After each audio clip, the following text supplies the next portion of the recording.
Freemasonic Bible here. This is from the Freemasonic order. Looks very much like the King James version, right? A real big old version. There's the sextant and the compass to verify that. Here's the painting here. Not too sure who painted that. Which ancient Renaissance painter did that. Okay, here's the sextant and the compass as proof. That's of the Freemasonic order. And we have a King James version here, which is very similar, probably in weight and detail, right, content, but it has the picture of the depiction of the Last Supper by Leonardo da Vinci, we believe. Okay, a very old painting, and we're going to have a look at inside this Freemasonic Bible version and its content to compare it with this King James version. Okay, there's Christ knocking at the door of your heart. This Holy Bible was presented to, and it's very similar to what's in here in this big as King James version. There it is there. There's the presentation, probably for somebody who just got confirmed or as a gift for their services or something like that. Okay, it's got that. It's got Renaissance paintings. Yeah, he's one of the Virgin Mary, etc. with child. There's many more like that. Okay, this is really heavy because it's got an index, concordance, Bible dictionary, history on all the books of the Bible, all those paintings, glossary, and so forth. Okay, so yeah, again, it's very, very heavy. It's like you probably get muscly. Just opening it and closing it. Okay, so we're going to have a look inside further. Okay, here's the books of the Old and New Testament. Names, abbreviations, and orders of all the books of the Old and New Testaments, alphabetically arranged. Very similar to this one here. And it states here, Holy Bible, authorized, or King James Version. Okay, take note of this.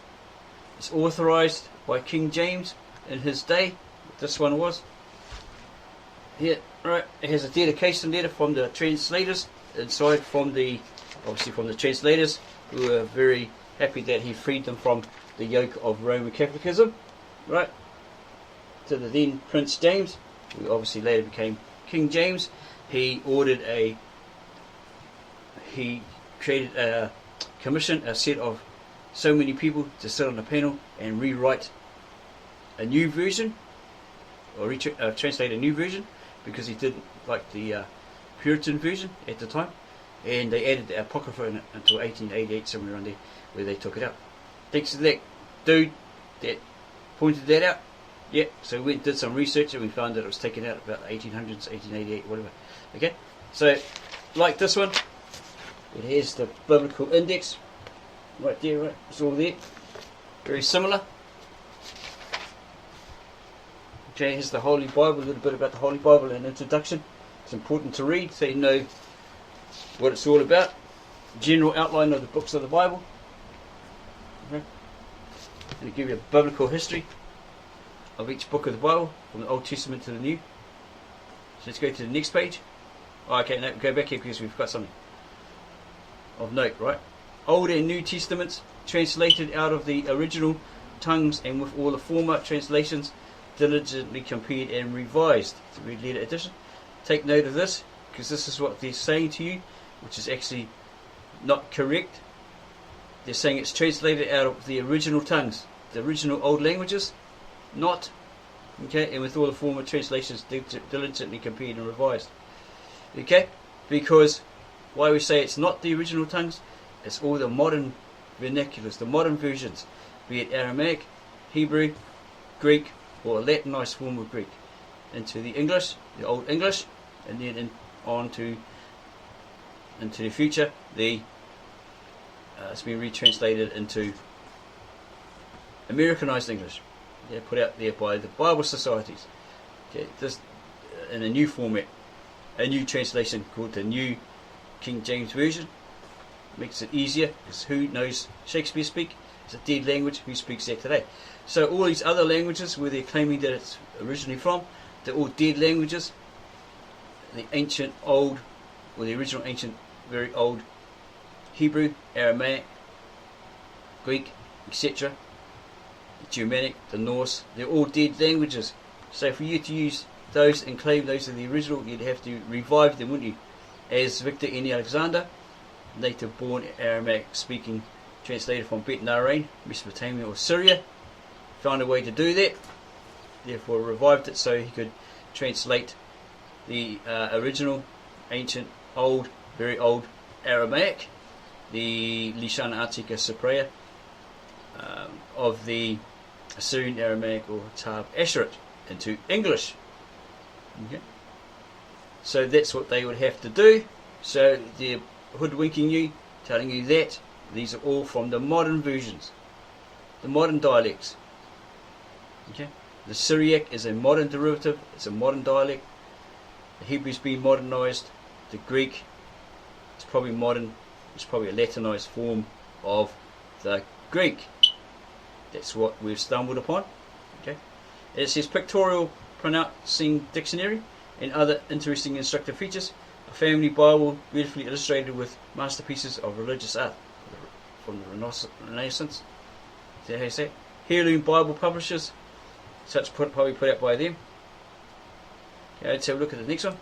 Next page. Okay, from darkness to light. It's got what the Order's temple looks like. Okay, all these different things that they have to pass through, etc., etc. And they've got this motto here: temperance, fortitude, prudence, and justice. These four statues are representing it. And this is a picture saying this is to certify that our worthy brother, Joe Dodgy, has entered apprentice, whatever that level is, passed to fellowcraft level, raised to the sublime degree of Master Mason, if he had, and is a member of whatever it's called, lodge number 25666, whatever, at whatever location they're in. And we recommend him to all brothers and fellows wherever dispersed. So wherever he's gone, if he travels to another region, lives in another location, or to brothers and fellows who have elsewhere in other lodges, etc., etc. Okay, here's a pretty picture. Probably that this guy's passed certain levels. It's attested by WMSWJW, attested by the secretary of that lodge. Okay, so we're going to get us out of the way for a minute or so and make it bigger so you can see it better. Right, and this is what it says. From darkness to light, it has been symbols of Freemasonry. These glasses are foggy. It has been correctly stated that the symbol constitutes the very essence of Freemasonry. Freemasonry is essentially a science of symbolism. In the English lectures, Freemasonry is defined to be a peculiar system of morality, veiled in allegory and illustrated by symbols. It might be better to say that Freemasonry is a system of morality developed and inculcated by the science of symbolism.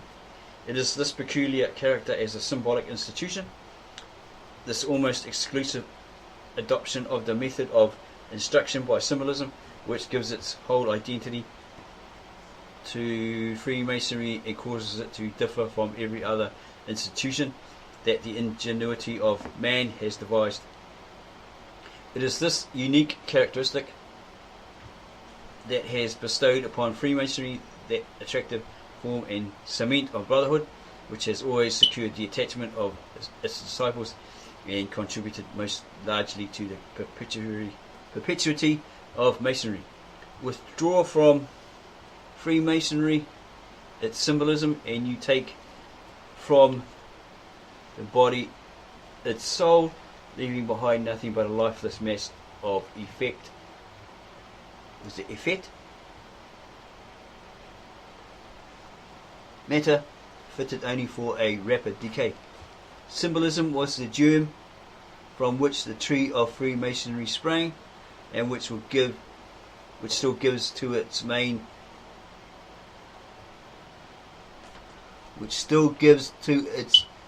main support, nourishment, and which still gives to it. We read that.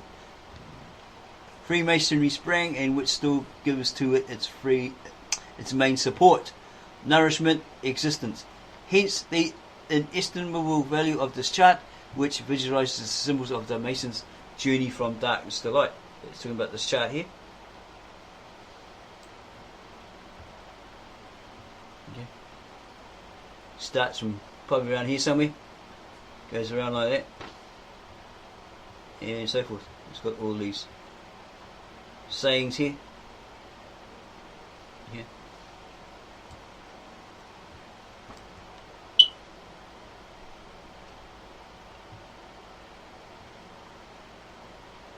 The science of symbolism explained.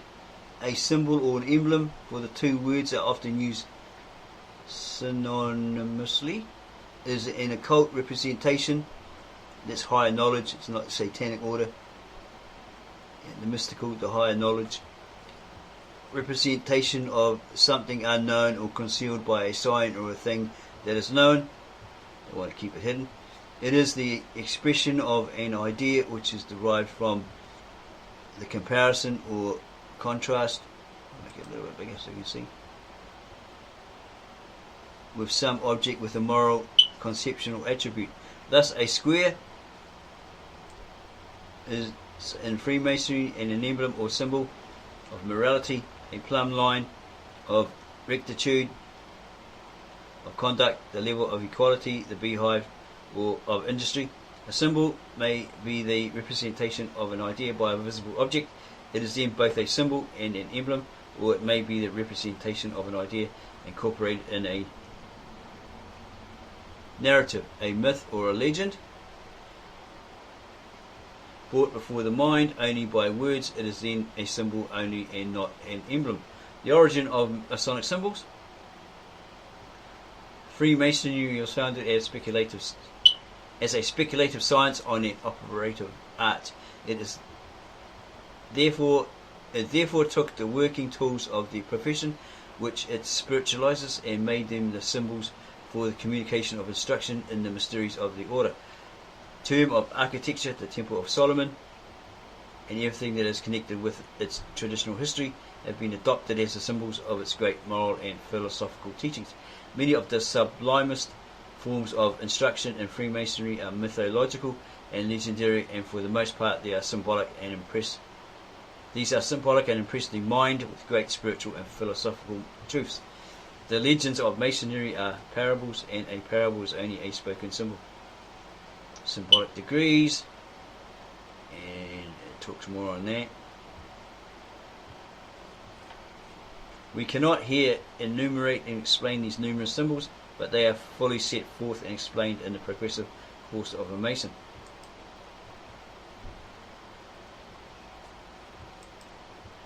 Okay, this must be forms when you pass different levels. Again, these are lodge number, your location, etc., etc. Okay, there's some more forms or records, ways to record things. The Masonic record of whoever's a member, Masonic presidents, all listed there.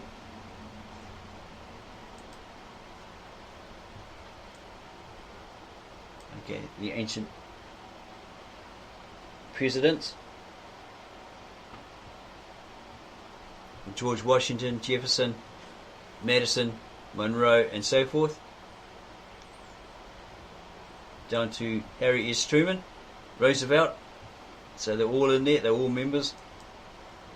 There's the evidence here that the presidents were members. Here's George Washington, a little bit about him.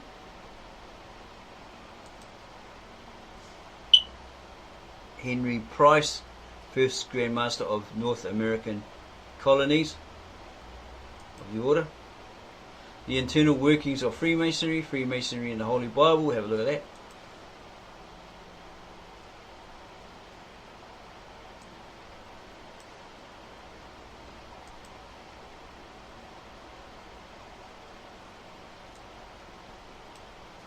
And it has Freemasonry in the Holy Bible, compiled and arranged by so-and-so, assisted by notable Masonic authorities. Introduction. Friends and foes of Freemasonry agree that the institution to ancient in the sense that it has existed from time immemorial. In fact, the precise origin of Freemasonry is yet to be ascertained, as early records are lost. Much of its ritual and many of its symbols passed on from one generation to another. Make it bigger so you can see it. Friends and foes of Freemasonry agree that the institution is ancient in the sense that it has existed from time immemorial. In fact, the precise origin of Freemasonry is yet to be ascertained, as the early records are lost. Much of its ritual and many of its symbols passed on from one generation to another, largely by means of oral repetitions, instructions and lectures, have all the marks of antiquity. Some of the legends of Freemasonry carry us back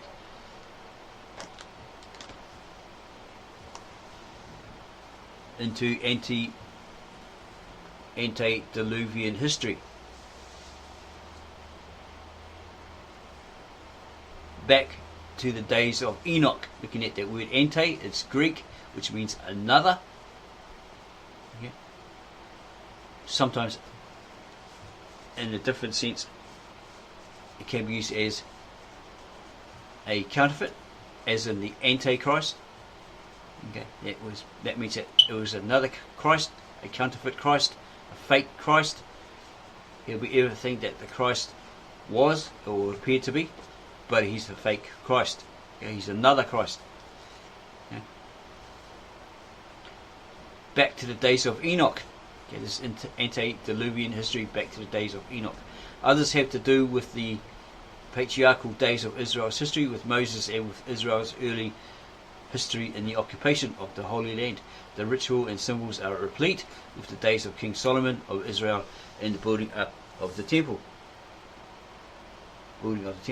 Like all other civilizing institutions of history, Freemasonry has passed through periods of suppression and darkness, and at times was completely lost in historical records, even though it may have been kept alive and perpetuated by secret agencies and in caves of underground activities. It is contended by Freemasons themselves that the institution has been honourable from time immemorial. This contention is freely acknowledged by most students of history, by men of leadership in world affairs, by men of letters who have not enjoyed the privileges of inside information concerning the mysteries, tenets, principles, symbols and legends of the institution. It is almost universally recognized that men have been and are advanced in morals, elevated in the nobler virtues of life, induced to better living, and endued with high spiritual qualities as a result of membership in the fraternity and through obedience to its principles and precepts. So far as recorded history has been preserved, it is a well-established fact that men of the highest eminence, monarchs, patriots, statesmen, dignitaries in religion and educational institutions, and recognized leaders in every movement for the advance of the race and for the progress of civilization, have counted it both an honour and a privilege to have a place in Freemasonry and to devote their energies to the promotion and security of the fraternity. In fact, membership in the order contributed much to the qualifications and proficiencies of their services to humanity and to society. Many in the early history of Scotland, England and France are reported with reasonable authenticity to have been Masons. The great majority of the 56 signers of the American Declaration of Independence were Masons. George Washington was famed as a Mason. It is authentically reported that most of the generals in the Revolutionary War were Masons. 15 of the men who have occupied the White House at Washington as presidents have been Masons, and 2 others had proposed to unite with the order but were overtaken by death before these proposals were carried out. It is generally recognized that originally the principles and rituals of Freemasonry were confined to the Blue Lodge, which included what is now known as Royal Arch Masonry. Dating back to about the 15th century, higher orders and degrees of Freemasonry came into being. Thus we have today what is commonly known as the York Rite, including Templar Masonry, which belongs quite exclusively to the Christian era and received its greatest impetus during the Crusades. Scottish Rite Masonry consists mostly of an enlargement and development of ancient craft masonry based upon legends which present an ever-enlarging significance in the applications of Freemasonry. There is a succession of allegories in Scottish Rite Masonry, some of them given in side orders, and all of them serving as vehicles for great lessons in philosophy and morality, representing a continuous climb up the slope of the mountain of truth. The York Rite and the Scottish Rite are distinct systems of Freemasonry, but they work harmoniously together and may be regarded in a more general sense as a single fraternity. Membership in the Blue Lodge is necessary for advancement in both of these systems. There's more information there.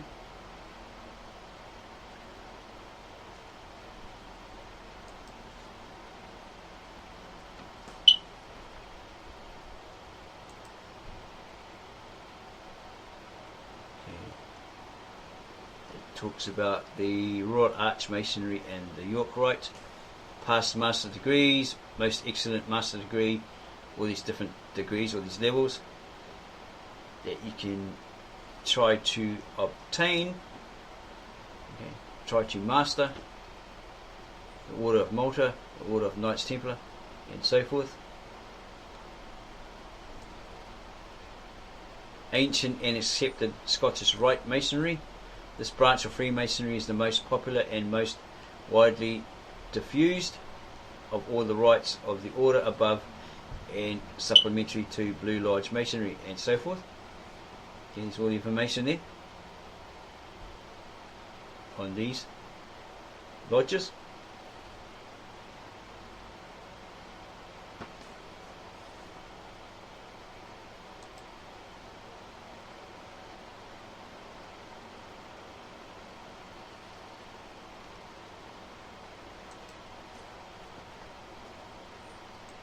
There's quite a lot there.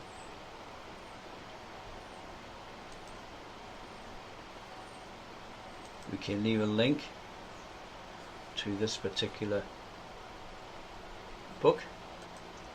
There's quite a lot of information in it. Remember reading it before, and it had something about a Negro order members that was either greatly liked and embraced in London or in the United States, but one of them decided not to have them as part of their order, which hints at probably racism, not really sure. They didn't really approve of them, so maybe they left London, if that's where it was coming from, and went to America, and they were widely accepted into it according to this book. Okay, and there's loads more information there. As we stated, look at it in your own time and know the real truth about them. Okay, but it does seem to hint at it's very Christian in origin. They believe in God, etc., etc. It's very, very Christian based compared to the social media videos, YouTube, etc., that say that they're conspiracy, that they're satanic, they do this, they do that, they do all this other dodgy stuff. Okay, so that's what we're here to do, is compare it. Right. This is have a lot of information in this book, trying to get to a part where they actually speak about God. Dictionary of the Bible. Let's have a quick peek at this.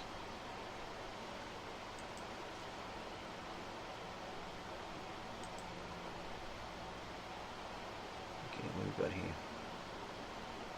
Jebus, one of the names of Jerusalem, the city of the Jebusites, also called Jebusi. skip over here to the right side. It's got all the names of the Old Testament prophets, etc. It's got here Jehovah, He that is, I am, Exodus 3:14, the self-existent and eternal one.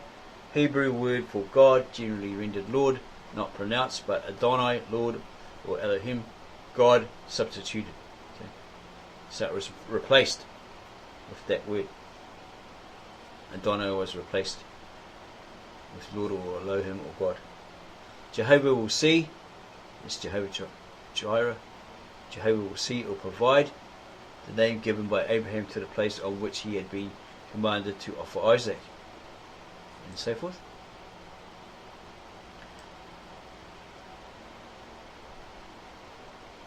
Okay, here's some scripture. Might make it a little smaller so you can see it.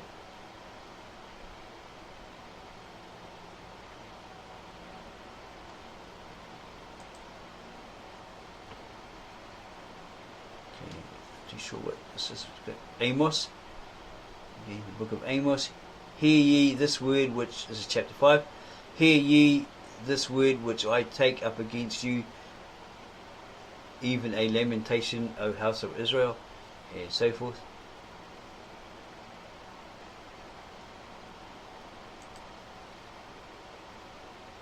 Yeah, basically the King James Version, Old Testament, and so forth. Probably got the New Testament in there as well. It's all Shakespeare speak by the looks of it, being the King James Version, or a King James Version. Yeah, here's the descriptions, I guess, of different things in the Bible, pictures, everything. Really good explanation. That looks like the Syrians on the left there. Okay, we might make it bigger, just so you can verify that. What is this picture?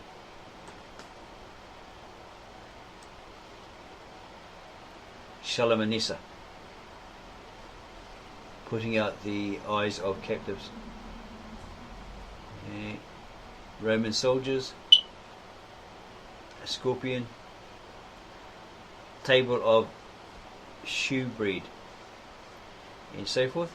Okay, so now we're going to jump, because we're not going to dwell into that, we've been into it too long, to a active member of the Freemasons on this website, The Truth About Shakespeare, Richard Allen Wagner, or Wagner.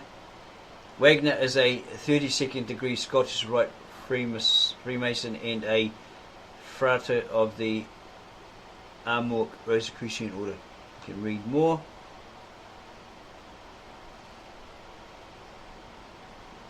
Could be a recruiting tool.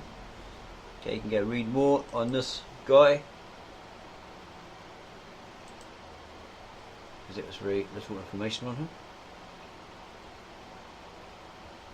Okay, it says Richard Allen Wagner, or Wagner, author of the Mars Key, God and Kings, and the non-fiction work The Lost Secret of William Shakespeare, educated at the California State University, San Bernardino, and the California State University, Fullerton, in philosophy and world history. Richard Wagner has been teaching, writing, and lecturing for more than 3 decades. So he's a 32nd degree Scottish Rite Freemason and frater of the Rosicrucian order. He is currently working on television productions and so forth. Hey, does it have anything here on his qualifications? Okay, maybe this movie Gods and Kings with Christian Bale, etc. was based on that. The Lost Secret of William Shakespeare, that was all concocted by Francis Bacon, apparently, etc, etc. These are all his books that he's written. The Truth About the Freemasons. So look at that.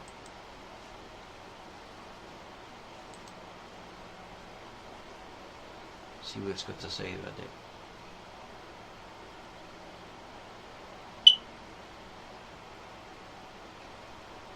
Okay, it's gone back there. Okay. What does this say? The Lost Secret of William Shakespeare by Richard Allen Wagner. Here's all the content there. You can download it, the full ebook. We just did that prior to this video, so we'll probably spend some time reading it.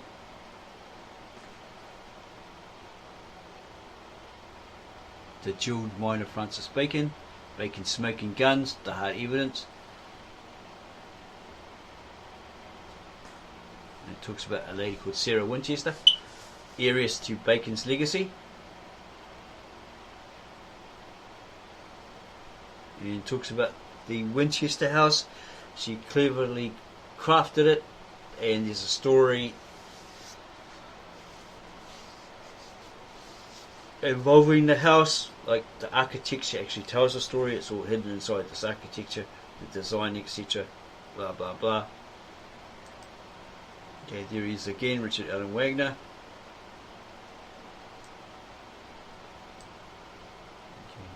Okay, go ahead. Yeah, we'll just go forward. Okay, so there's some serious information there. So obviously we can't get hold of this guy and ask him, you know, is it a Christian based or secular based satanic order? Probably won't tell you that anyway, all the secrets and stuff, right? Unless he was a whistleblower. So you'd have to look on YouTube for that. Okay.